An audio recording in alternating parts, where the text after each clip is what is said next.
So I was used to being hit. I'm not a tough guy. I was just used to being hit.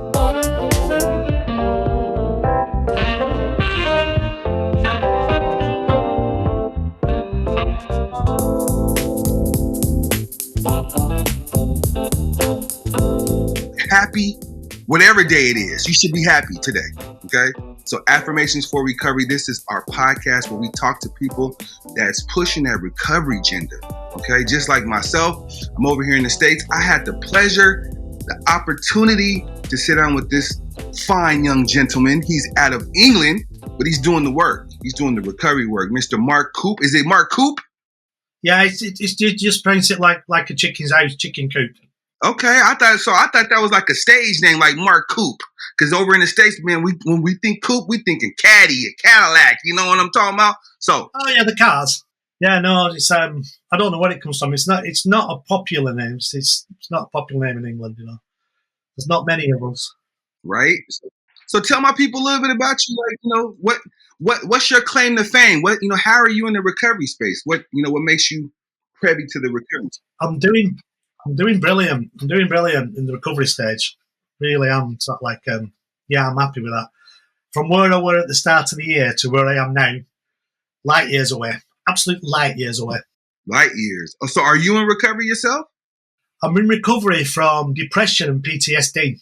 Okay, that's recovery. See, and I love actually starting the conversation there, like to break down where you come from, because people, when they think about recovery, they always think it's drugs. Yeah, they think that it's always drugs, and recovery is a mindset. So I like to always start there. I like to find out what people's in recovery from, and then move forward. So tell my people who you are and a little bit about you. I'm Mark Coope. I'm 63-year-old. 63? You look amazing. Thank you. I'm 63-year-old. I've been married to Rachel now for almost 25 years. We've got our 25th anniversary coming up very soon. I think it's another couple of years. We have 3 children. We have three grandchildren, which is brilliant. Absolutely amazing. I'm just a regular guy. I obviously born and raised in England. Went to college, got a degree in electronic engineering and became a computer engineer. That was back in the day, back in the late 70s. Woo! When a 64 megabyte disk drive weighed 200 pounds and took 2 years to carry. I'm talking megabyte, not gigabyte. They were about the size of a filing cabinet. Dang! So yeah, technology is definitely advanced since then. Like it's all the way down to like a little bitty thing like this. You can get it now like this small. Just a bit, yeah. I mean, look at them things. Like that right there. What's that, about 20 gig? So you said you're in recovery from depression and PTSD. Yeah, I was doing all right. I mean, my life was good. I am literally recovering from PTSD, severe PTSD, depression, to the point that last year was a bad year for me. And I don't know what stopped me, but on about 5 occasions, I almost took my own life. Wow. That's how bad you wanted to take your own life.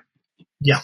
I don't want to depress your listeners here, but I was actually at one stage, I run a jiu-jitsu club. I'm a jiu-jitsu black belt. I'm a jiu-jitsu instructor, and I run a jiu-jitsu club. But last year it was so bad. It's my own club. I was actually in the club. I'd put a note on the door. I'd lock the door. I'd put a note on the outside of the door saying, "Do not open, phone the police." Wow. I got inside. I put a rope around one of the beams, and I was stood on the chair. So please tell me what got you to that point. Like, I'm just a regular guy, enjoying life. I have a fantastic wife. I had 3 kids, and we had no grandkids at the time. Me and my wife and my eldest daughter had been out on a night out, which celebrating her friend's 60th birthday. And we came home, and my youngest daughter, who was 14 at the time, she was having a few girlfriends round, pizza and scary movie night, like girls do. Why do they want to do that? Why do they want to scare themselves? So one of the girls phoned a boyfriend. He phoned his mates. They all trashed the house while we were out. Came home, taxi pulled up. There's about 30 kids between 16 and 18-year-old, 20-year-old on the driveway. So I got out of the taxi and said, "Hey, gentlemen, what's going on here?" Or words to that effect. You can imagine my shock. Yes. I took one step on the driveway and bang, smashed over the head with a bottle from behind. Came right across my head, diagonally across my head, smashed my nose. I was on the floor wondering what had happened. Whoa. I got up, turned around to face this guy, bang, back at head, another bottle up back at head. Mm-hmm. Right on the back, right on the corner there.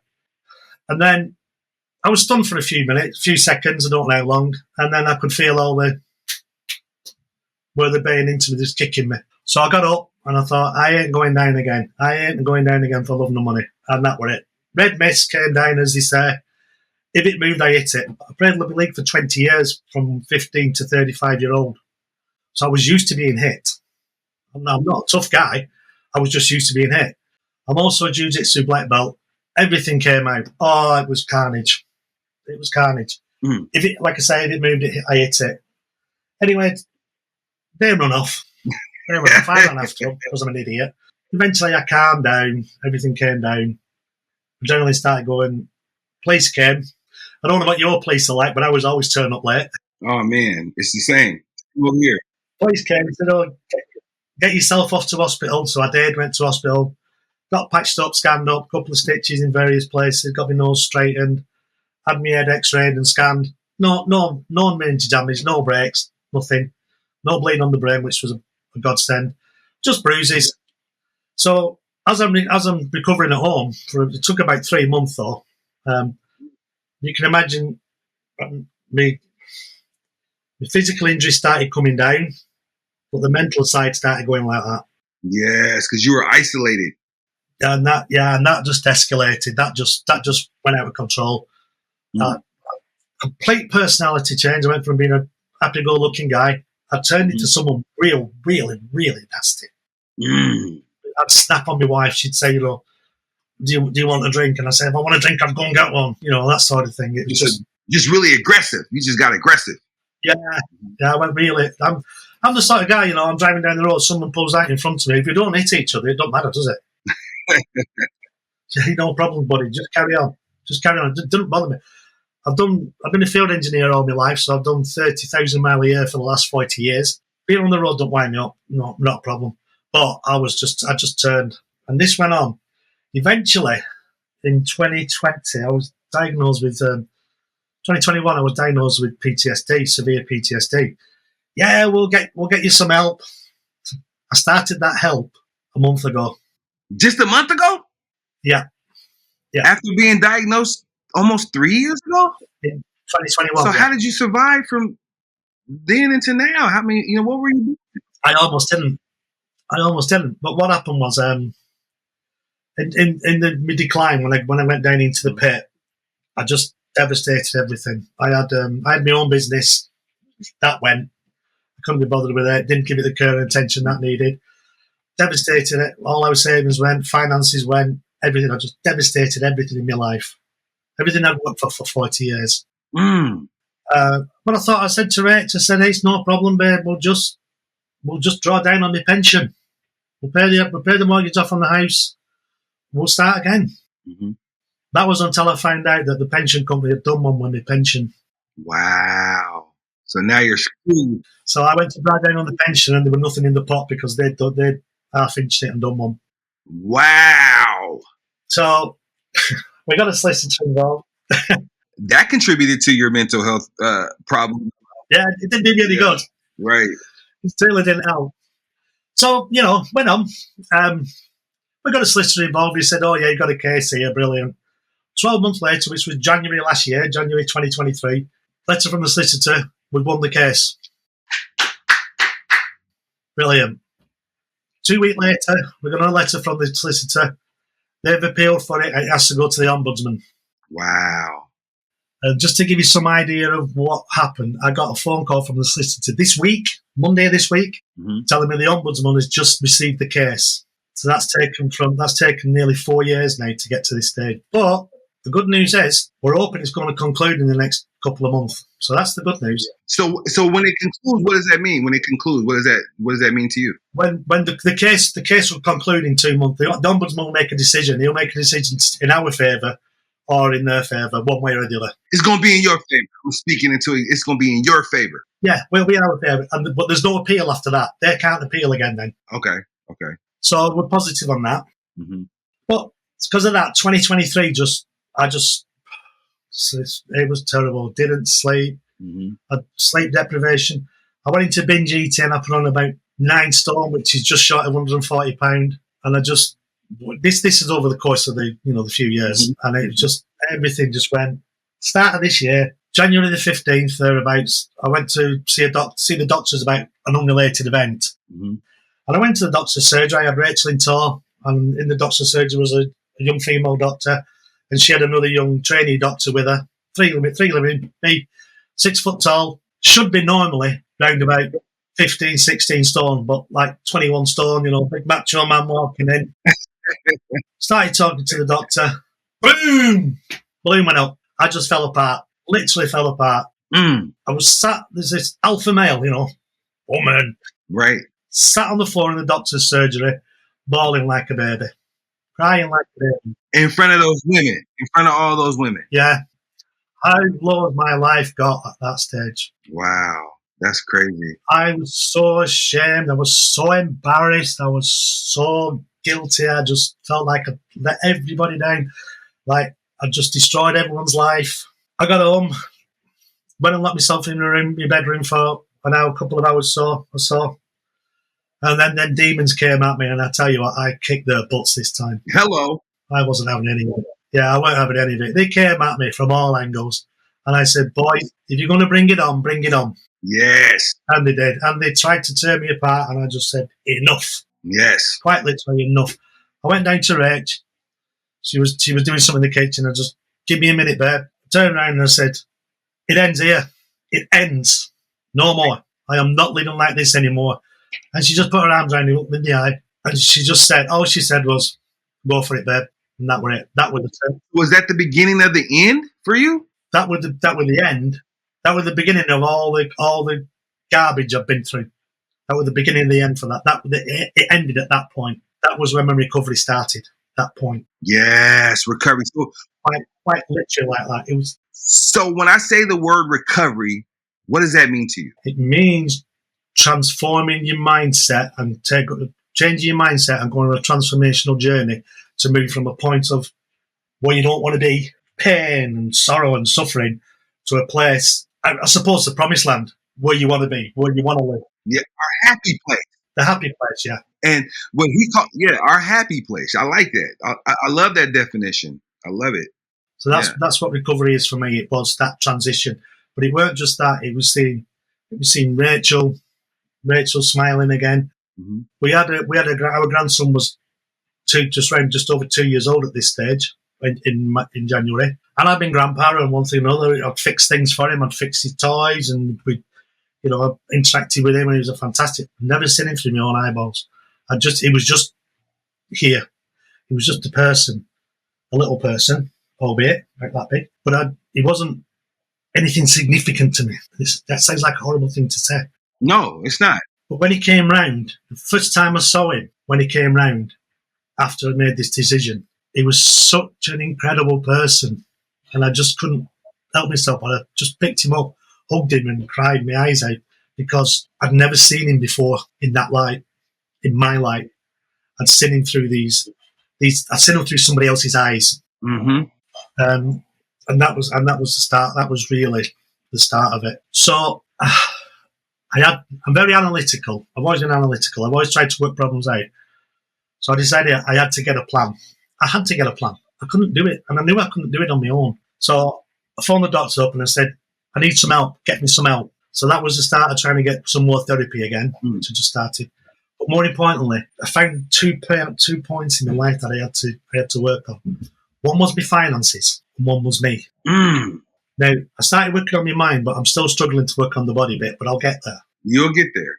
I had to sort the finances out because that was the major problem. Like a lot of people, I've flirted online in the past. Yeah, this online is some fantastic place. Let's go online and let's make £1 million in the next 2 days. It doesn't work like that. I know that.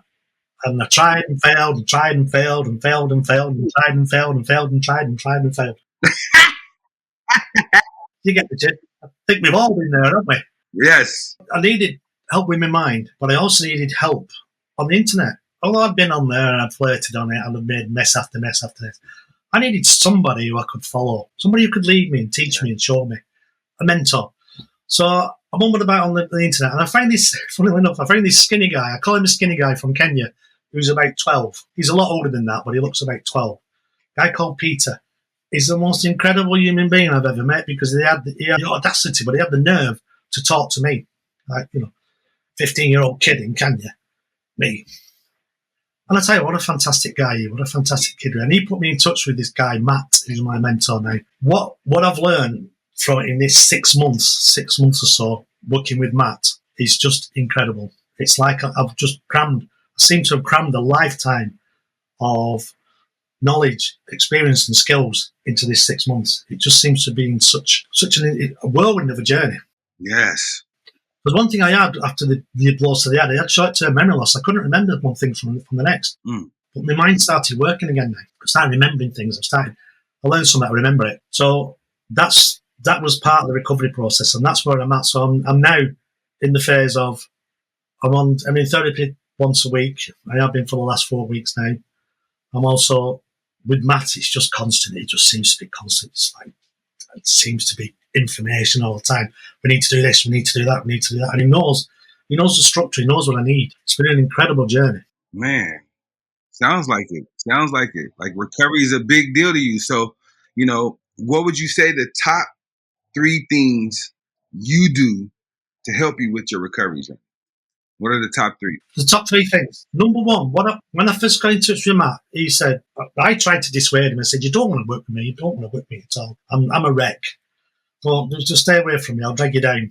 Yeah, okay, no problems. We'll see. But one thing he encouraged me to do was create my story. He said, write your story down. Just write it down. Whatever comes into it, write it down. Come on now. I said, well, nobody wants to listen to my story. And it's depressing and it's horrible. And he said, no, people want to listen to your story. Yes. People want to see your vulnerability. They want to see this big guy with that vulnerability.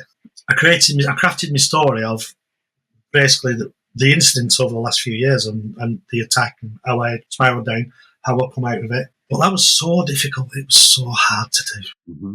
It really was. It was so hard to put into words. And it was an emotional roller coaster. It really was. It was probably, that was as bad as last year, just crafting that. Now I can talk about it without turning into a blubbering wreck. Now I can do it. So that's one thing that I did. I found that actually writing down what had happened. So journaling. Yeah, I found that it was like every time I wrote it down, I felt like a bit of it was leaving me. Yes. And then when I talk about it, a bit more would leave me. Yes. So all of a sudden, all the raw edges, all the emotion, all the hatred, the anger, the guilt was just drifting out of me every time I wrote it down and told my story. It was like it was like a balloon, and a little bit were coming out of an hole in the balloon, and it was just coming down, and everything, all the badness were going out. I love it. That was one thing that I did.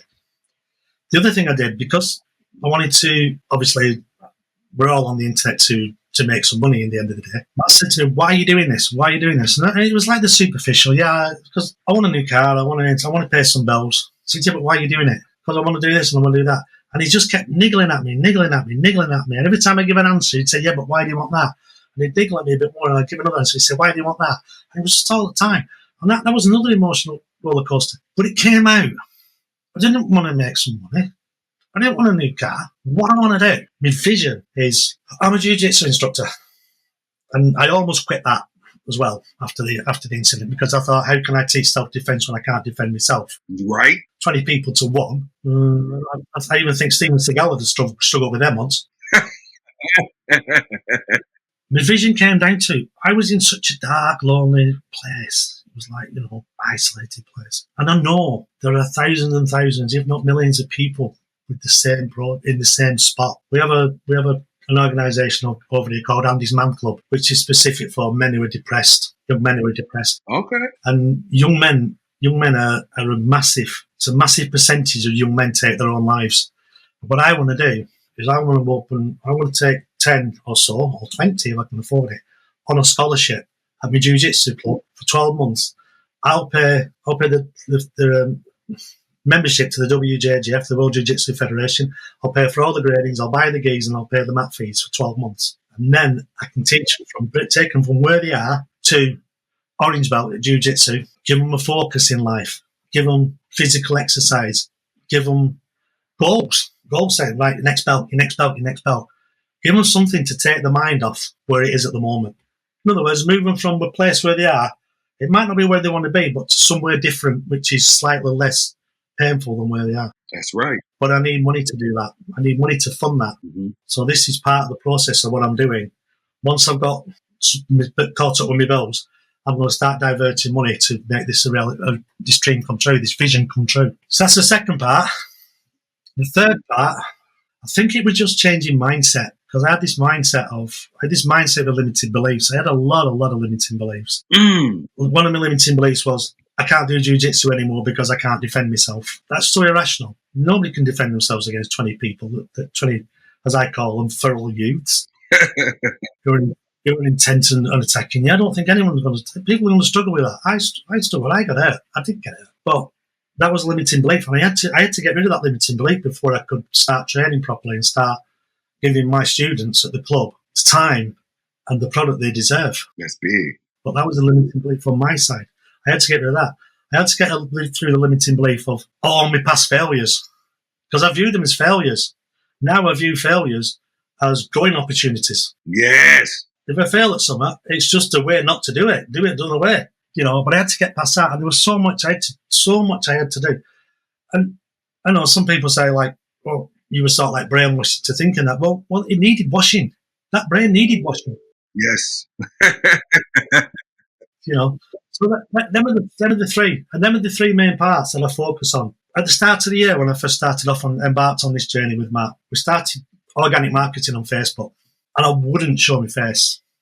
Every post I've got, if you look at January, February posts, they've all got stock pictures on, pictures of a chair, or a picture of someone, or a cartoon character pushing a rock up a hill, that sort of thing. Now, I've got a YouTube channel, just short of 100 short videos on it. I've got about 80 on it at the moment. I started getting hits, and I got something like 13,000 hits so far in 2 months. I'm not the best person on video, because someone's pointed out, don't be like a robot, just relax a bit.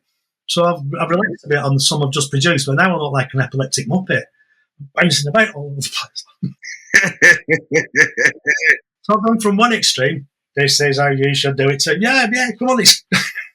All I've got to do now is so now you're a whole different extreme. Come down and find a nice, happy place in the middle. But I wouldn't have done that. I could not have done that because I hated myself. At the start of the year, I absolutely hated myself. I detested myself. I would not have done that. I would not show my face. I would not go on photographs. Family photographs for the last 7 years. Birthday parties and things like that. I'm not on one of them. I hid away. Okay. But now I'm doing podcasts. I'm guesting on podcasts. I actually quite enjoy it. I don't know whether people actually like listening to me. It's therapy. This is therapy. This is opportunity to share. And you never know. You never know how you're helping somebody, because your mess is a message for someone else. So before we let you go, what is the creator of the Entrepreneurial Anxiety Program? What is that? I basically believe, my 100% belief is, if I can do it, you can do it. People out there can do it. If they're struggling now and they're just sat down and they've got their head in their hands and they're like, turning their hair out, I've been there, we've all been there. Relax. Blokes especially. Talk to somebody. Just talk to somebody. Just take a time out. Yes. No matter what. Don't think you're going to look stupid or weak or you're going to look soft. Just talk to somebody. It's okay not to be okay. I can't help you with your mind. What I can help you with, I can give you the 3 things that I've learned. The 3 things that I've learned is what I said, is your story. Get your story down. Write it down. And the Entrepreneurial Anxiety Program helps you to craft your story. Find your why. Why do you want to do something? Build this why. That why will become your fuel. That why will give you a nuclear boost, warp speed. Yes. And also mindset. Change your mindset. Understand that limiting beliefs are not true. Limiting beliefs are created by yourself. Get over them. Learn to get over them. Yes. That's the three basics of the entrepreneurial anxiety program. That is the three basics of it. That is what I teach. So do you work with people, or are you just kind of like starting off? What's the plan here? I'm literally just started off. The program's gone live. It's up on the internet at the moment, and it's just gone live in this last few weeks. So I'll work with people if they want to jump on a Zoom call with me. Okay. I have absolutely no problems about jumping on a Zoom call with them and talking to them. The program is up there. It's ready. It's all set up to go. It is downloadable, and it's dead cheap. It's only $37. I love it. And it's an hour of some seriously intense training. Okay. That's there, but I'm more than happy just to jump on a Zoom call and have a chat with somebody. If somebody wants to chat, and if somebody doesn't believe that they can do something, I'm more than happy to do, because, you know, when you got a rope around your neck, there's only one more step you can take, isn't there? Whoa, that's deep. Unless you go the other way. You can carry on going down. You've only got one more step to go down. And your neck is broke. One more step, your neck is broke. But you can go the other way. Right? You can say, no, this ain't happening. Take it off. Jump down. Walk away like I did. I closed the club for 2 or 3 days after that because I left the news up for me to look at what I nearly did. Okay. I love it. I love it, Mark. I appreciate you. So if people want to get involved with you, if they want to support you, how could that happen? How can you make that happen? There's a couple of ways. There's basically my Facebook profile is facebook.com/Mark Coope online. I'm about to release a Facebook page, which is again called Mark Coope space online. That's I'm trying to keep the same thing. I have a YouTube channel which I've just started building which is aimed for the entrepreneurial anxiety program, and it's youtube.com at theelderpreneur.com at the elderpreneur, because that's the brand is the elderpreneur. It's older people entrepreneur. I love it. But if you jump, the easiest way is you jump on Facebook and just search for Mark Coope, COOPE, which is Charlie Oscar Papa Echo, and you'll find me. And you'll find it. I'll be there. Just reach out, DM me, jump on the YouTube channel, and I'm there. This is my pleasure. I love doing podcasting, because one thing about podcasting, it allows us to meet people doing the exact same work. You know what I mean? I'm a frontline worker. I work in the mental health and substance abuse space. This is like my life's passion. Right. This is what I do all day, every day. That's what the EA stands for. Every day, all day. Because that's the kind of attitude you got to have in order to really do this type of work. So I appreciate you coming here. I appreciate you coming today and just sharing. Because sharing is caring. You know what I mean? Yeah. You never know. You never know whose life you saved today. And that's what this is all about. That's one of my goals. That's the thing. And I appreciate you giving me the time to speak. And, you know, I know it's a bit of a depressing story, but... No, it's not a depressing story. It's got a fantastic ending. And the ending is going to be even better. Yes, because see that smile on your face? Everything you've been through, to see the smile on your face now is why we do this. Oh, yeah. That's why we do this show, and it's why we want people to see, because we want people to learn. I believe addicts and people in recovery learn best from people in recovery. So that's the whole purpose of this. Yeah. Yeah. So any final words for my fans? What would you want to tell them on your way out? So just a couple of things. Firstly, you can do it. Yes. You can do it. I can do it. You can do it. Don't get down in the mud. Don't stay in the mud. Just talk to somebody. Talk to your physician. Talk to your friend. Talk to your wife. Talk to someone on the street. Yes. Doesn't matter who you talk to. Just talk to someone and just be nice. Just say, hey, buddy, I need help. I need help. Can I talk to you? That's all it'll take. Yes. Open up to them. It's hard. It's hard. But it'll save your life. Ooh. Big Mark, man, you should come over to the States and run for president, man. We need a president. You need a president over here. We got some horrible choices on the ballot this time. So, Mark, everything that you said, you sound like you'd be a damn good president for us over here. Thank you. You know what I'm saying? So, guys, make sure you guys follow Mark. When you see Mark in the social media world, man, engage with Mark. Mark is doing a lot of great things in the world that he lives in. Okay, he's in England, but he's our brother. He's our recovery brother, And when you support guys, y'all, as y'all know, support is an action word. So make sure y'all see, when y'all see Mark in the social media streets, y'all make sure y'all give him a high five, because he's doing this work. He's doing his work. He's putting the work in. As you can see, he got a big old beautiful smile on his face after being through all bunch of bullshit. Like, we all been through bullshit. But when you see people smile, we want to reward that. So Mark, again, thank you. It was my pleasure having you here today. I would love for you to come back anytime you want. Yep, anytime. Come on back. This is our show. I created this platform for us, people that's doing the work. You know what I mean? So until next time, make sure you take care of yourself and each other. Let's go. Post-production is done with care by Ocean Tree Creative.